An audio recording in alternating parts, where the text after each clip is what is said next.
नमस्कार, आप सभी का स्वागत है मेट्रो सिटी समाचार में। आइए देखते हैं महाराष्ट्र, मुंबई समेत देश भर की सभी बड़ी खबरें। मुंबई में गुस्साए शिव सैनिकों ने बागी विधायक मंगेश कुंडलकर के दफ्तर में की तोड़फोड़। शिवसेना प्रवक्ता प्रियंका चतुर्वेदी ने कहा, हम शिव सैनिक हैं, हम लड़ेंगे और जीतेंगे। एकनाथ शिंदे का बड़ा दावा, हमारे साथ शिवसेना के 40 विधायक समेत 52 एमएलए का सपोर्ट है। शिवसेना से मैंने एकनाथ शिंदे के लिए सब कुछ किया, लेकिन वह मुझ पर आरोप लगा रहे हैं, सीएम उद्धव ठाकरे। केरल से बड़ी खबर है, वायनाड में राहुल गांधी के कार्यालय में तोड़फोड़, सीएम ने दिए कार्रवाई का आश्वासन। संसद भवन में द्रौपदी मुर्मू ने दाखिल किया नामांकन, प्रधानमंत्री नरेंद्र मोदी संग एनडीए शासित राज्यों के सीएम रहे मौजूद। उद्धव ठाकरे को हिमंत बिस्वा शर्मा ने दिया छुट्टी पर असम आने का न्योता, संघीय ढांचे को लेकर कई विवाद। अमरनाथ यात्रा के लिए सेना सहित सुरक्षा बलों ने संभाला मोर्चा का जिम्मा, हजारों जवान होंगे तैनात। महाराष्ट्र से बड़ी खबर है, मुंबई के सभी पुलिस थानों को हाई अलर्ट पर रहने का आदेश दे दिए गए हैं। बड़ी संख्या में सड़कों पर उतर सकते हैं शिव सैनिक। मैंने सीएम आवाज छोड़ा है, लेकिन मेरा संकल्प अभी भी मजबूत है, सियासी संकट के बीच बोले सीएम उद्धव ठाकरे। महाराष्ट्र में सियासी हलचल के बीच बोले तेजस्वी, जहां भी गैर बीजेपी सरकार है उसको चैन से रहने नहीं दिया जाता है। सियासी संकट के बीच उद्धव ने दिखाए तीखे तेवर, बोले शिंदे के लिए सब कुछ किया, लेकिन वो मेरे पर आरोप लगा रहे हैं। मराठी मानुस के लिए सेना सब कुछ है, मुंबई के शिव सैनिकों ने कहा, वो ठाकरे के साथ खड़े हैं। मुंबई के कुर्ला में शिवसेना के बागी विधायक के दफ्तर पर हमला, महाराष्ट्र पुलिस ने सभी थानों को किया अलर्ट। महाराष्ट्र में सत्ता का संग्राम, कुर्ला एमएलए के ऑफिस में तोड़फोड़, शिंदे की तस्वीर पर काली पोती, चांदीवली विधायक का भी पोस्टर फाड़ा गया। शुक्रवार को कुर्ला में शिवसेना के बागी विधायक मंगेश कुंडलकर के दफ्तर में कुछ लोगों ने हमला कर दिया। जुबानी लड़ाई अब तोड़फोड़ पर आई। अमित शाह और मोदी जी आपके मंत्री पवार साहब को धमकी दे रहे हैं, क्या ऐसी धमकियों को आप समर्थन करते हैं? संजय राउत।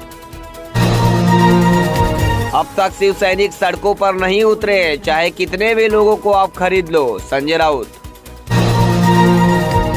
महाराष्ट्र में सियासी संकट के जिम्मेदार संजय राउत और उद्धव ठाकरे हैं, रामदास आठवले। शरद पवार राजनीति के सबसे बड़े नेता हैं, मैं उन्हें भीष्म पितामह कहता हूं, संजय राउत। हम हार मानने वाले नहीं हैं, हम सदन के फ्लोर पर जीतेंगे, अगर लड़ाई सड़क पर हुई तो वहां पर भी जीतेंगे, संजय राउत। शरद पवार से मीटिंग के बाद बोले संजय राउत, अब बागियों से बात नहीं करेंगे, सीधा फ्लोर टेस्ट में जीतेंगे। देश में जितने विधायक हैं, मैं उनको असम में आने के लिए आमंत्रित करता हूं। मैं उद्धव ठाकरे जी को भी छुट्टियों के लिए बुलाना चाहता हूं, सीएम हिमंत बिस्वा शर्मा। महाराष्ट्र में अहमदनगर में शिव सैनिकों ने एकनाथ शिंदे के पोस्टर पर पोती काली हाय हाय के लगाए नारे। क्या उद्धव को पवार से मिला झटका? खुफिया विभाग एनसीपी के अंडर था, समय रहते साजिश पता चलती तो गहलोत की तरह बचा पाते सरकार।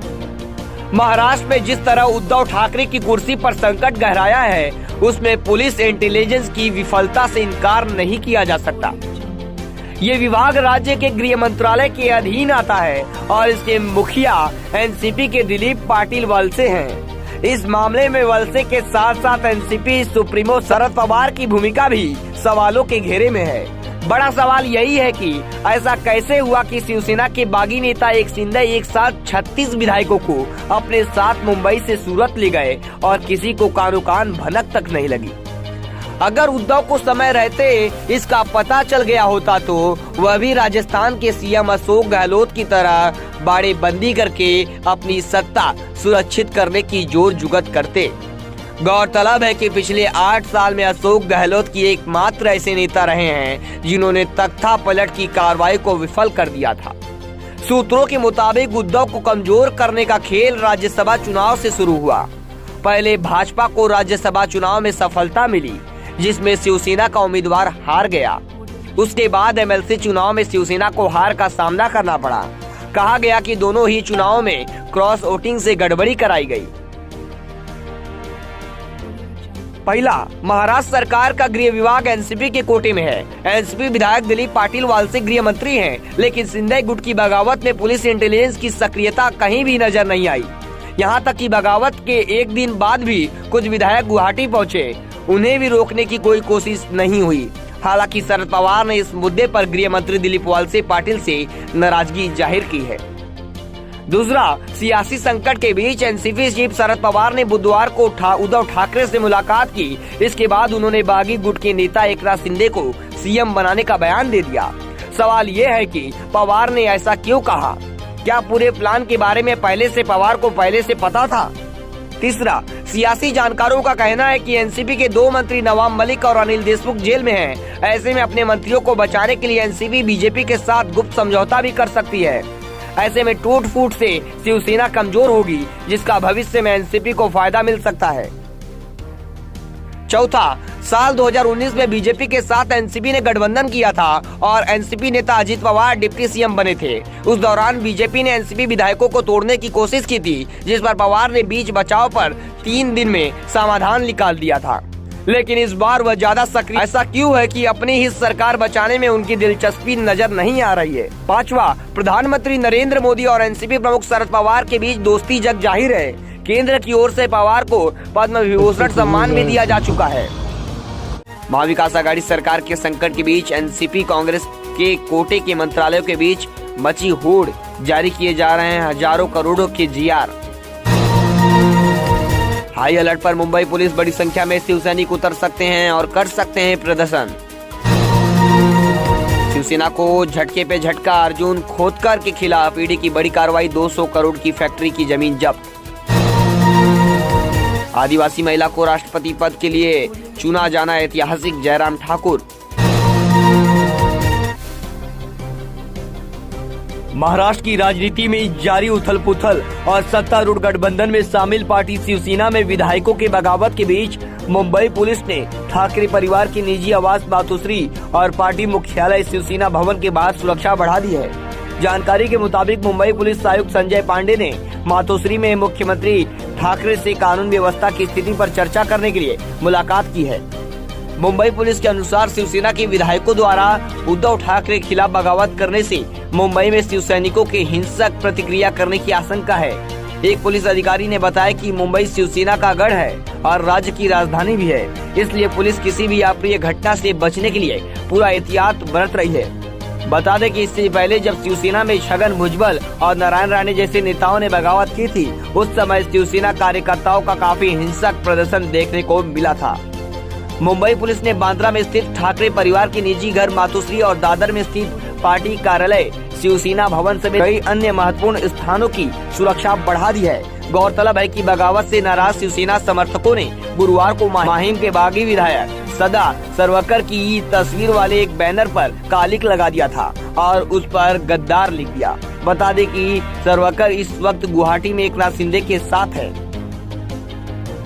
बताया जा रहा है कि मुंबई पुलिस ने शिवसेना के बागी विधायकों के घर और कार्यालयों की भी सुरक्षा बढ़ा दी है। इसके साथ ही शिवसेना के सभी शाखाओं के बाहर पुलिस का सख्त पहरा है। जानकारी के मुताबिक नागपुर में भारतीय जनता पार्टी के वरिष्ठ नेता और पूर्व मुख्यमंत्री देवेंद्र फडणवीस के आवास की भी सुरक्षा बढ़ा दी गई है। हाँ, तो हम सब लोग जानते हैं कि 2019 के विधानसभा के चुनाव में बीजेपी, शिवसेना, आरपीआई हम एक साथ लड़े थे और मैंडेट जो महाराष्ट्र की जनता का है, जनता का बीजेपी के नेतृत्व में सरकार स्थापन करने का मिला था। बीजेपी को 1 से 5 सीटें मिली थी और 56 सीटें शिवसेना को मिली थी। तो दोनों ने मिलकर मतलब सरकार बनाने की आवश्यकता थी, लेकिन शिवसेना ने बीजेपी को धोखा दिया। 2019 में शिवसेना ने बीजेपी को तो धोखा दिया, लेकिन एकनाथ शिंदे ने शिवसेना का धोखा किया। मतलब एकनाथ शिंदे जी ने अलग होकर एक बहुत बड़ा चैलेंज माननीय उद्धव ठाकरे जी के सामने रखा है। कम से कम 42 एमएलए उनके साथ है, जो 56 एमएलए है उसमें ये 42-43 एमएलए अभी उनके पास है और भी 4-5 एमएलए उनके पास आने की संभावना है। और अभी मतलब बहुत ही जल्द माननीय देवेंद्र फडणवीस जी मुख्यमंत्री बन सकते हैं।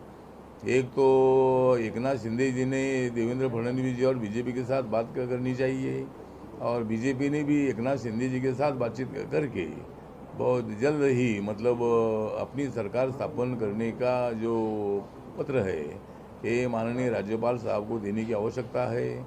और कम से कम 169 170 तक एमएलए मतलब एनडीए के साथ महायुति के साथ आ सकते हैं। और मुझे लगता है कि एकनाथ शिंदे जी ने बहुत बड़ा डेडरिंग कर दिया है। बहुत दिनों की नाराज़ी जो एमएलए की है, विधायकों की है, ये उन्होंने अभी इस निर्णय के माध्यम से मतलब उद्धव ठाकरे जी के सामने रखी है। और जिस तरह राज्य चलाना है वो चलाने के लिए वो माननीय उद्धव ठाकरे जी उतने कैपेबल नहीं थे, और उन्होंने मतलब बीजेपी को छोड़ने का निर्णय तो नहीं लेना चाहिए था। लेकिन अभी उनको बहुत बड़ा फटका बैठा है, और अभी जल्द ही मतलब देवेंद्र फडणवीस जी के नेतृत्व में महायुति की सरकार, एनडीए की सरकार आएगी और एक बहुत ही अच्छा परिवर्तन होगा। इसमें मुझे लगता है कि बीजेपी का कोई बिल्कुल हाथ नहीं है। ये जिम्मेदारी शिवसेना की थी, अपने एमएलए को संभालने की जिम्मेदारी शिवसेना की थी, लेकिन उन्होंने अपने एमएलए को एकनाथ शिंदे जी को संभालने में वो मतलब नाकामयाब हो गए हैं, और इसीलिए उसका आरोप बीजेपी पर लगाना अच्छी बात नहीं है। तो मुझे लगता है कि मैं एकनाथ शिंदे जी का आभार व्यक्त करता हूँ। उन्होंने एक बहुत बड़ा अच्छा निर्णय ले लिया है, और जो बाला साहब ठाकरे जी कहते थे कि बीजेपी और शिवसेना ने एक साथ रहना चाहिए, उसी दिशा से पहल करने की कोशिश एकनाथ शिंदे जी की है। और ज़रूर बहुत जल्द ही महाविकास आघाड़ी की सरकार जाकर वहाँ महायुति की सरकार जो है ये सरकार वहाँ आ जाएगी।